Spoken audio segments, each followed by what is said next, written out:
Hey friend, please subscribe and like the video. 1 second for you, a big deal for me. It was a Sunday afternoon. Quiet gray light coming through the supermarket skylight, soft music from the speakers. The kind of peace you don't question. My wife's name flashed across my phone. Evan, where are you? Her voice trembled. Not with fear, but with something heavier. Just picking up a few things with Noah, I said, glancing at my son, standing on his toes to reach the cereal shelf. Then she said it. Leave the cart. Take Noah. Walk to the exit. Don't ask why. I froze. There was no noise behind her. No panic, no crash, no scream. Just calm, deliberate urgency. I took Noah's hand, left the cart, and walked toward the doors. Every step felt like I was walking into someone else's story. When I reached the car, she hung up. That was the moment I knew. Something was deeply wrong. That night she was smiling, cooking, laughing, pretending nothing had happened, but her hands shook when she poured the wine. Her eyes flicked toward her phone every few minutes. I said nothing. Silence is the best magnifying glass for truth. Later, when she fell asleep, I sat alone in the living room. The hum of the refrigerator was the only sound, and in that sound, I realized she hadn't told me to leave the store for safety. She'd told me to leave so I wouldn't see something. The next morning, I started watching, not accusing, observing.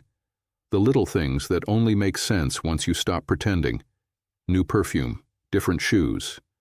Her phone always face down. Late nights at work, I didn't confront her. Not yet. Instead, I took notes, dates, times, patterns. Suspicion doesn't need volume.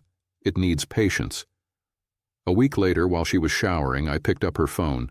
No messages, no calls, no photos. Just empty. Too empty.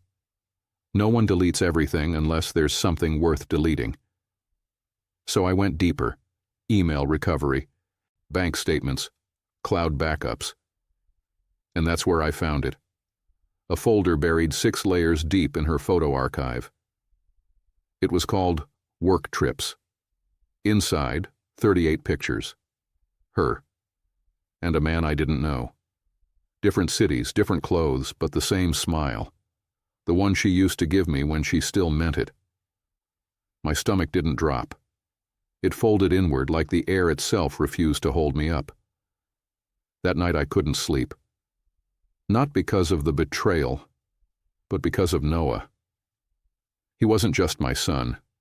He was the reason I got up every morning, even on the bad ones. And now, every part of me needed to know. The next day, I ordered a DNA test. 2 kits. One for me, one for him. Not out of doubt, out of survival. The waiting was the worst part. 2 weeks of pretending. 2 weeks of her humming while cooking, laughing louder than usual, sleeping soundly beside me as I lay awake counting the seconds. Every day she grew lighter. Every day I grew quieter.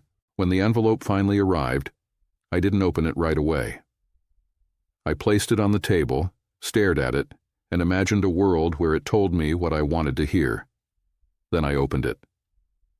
Probability of paternity, 0.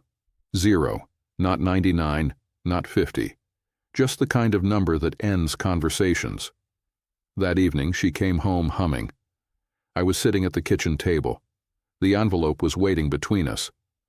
"What's that?" she asked, trying to smile. I said nothing, just slid it across the table. She opened it. Read her face fell apart, piece by piece. "Please," she whispered. "It's not what you think." But it was exactly what I thought. Her words tumbled out, excuses, half-truths, tears.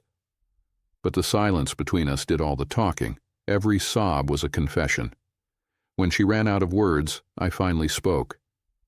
"Pack your things." Her eyes widened. "Evan, please."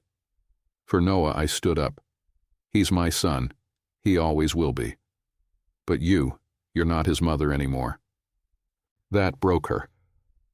She fell to the floor, sobbing, shaking, reaching for my hands that no longer reached back. I didn't shout, didn't curse, didn't cry. I just watched her unravel until she was small enough to carry her own guilt out the door. The door closed behind her, and for the first time in years, the silence sounded clean. The next morning, Noah sat at the table coloring. He looked up at me with those same brown eyes. "Where's Mom?" he asked. I swallowed the truth and said softly, "She went away for a while." He nodded, satisfied, then showed me his drawing, the two of us, holding hands under a big yellow sun. "Look, Dad," he said, "just us." I smiled, and that smile hurt more than any wound she'd ever left. That night, after I tucked him in, I stood in the doorway for a long time. He wasn't my blood, but he was mine. Completely, endlessly mine. And that was enough. Weeks passed. People asked where she'd gone. I said, "She's living her truth." No one ever asked twice. I sold the house, moved somewhere quieter, started over. Some nights, when the air gets still, I think about that phone call in the grocery store.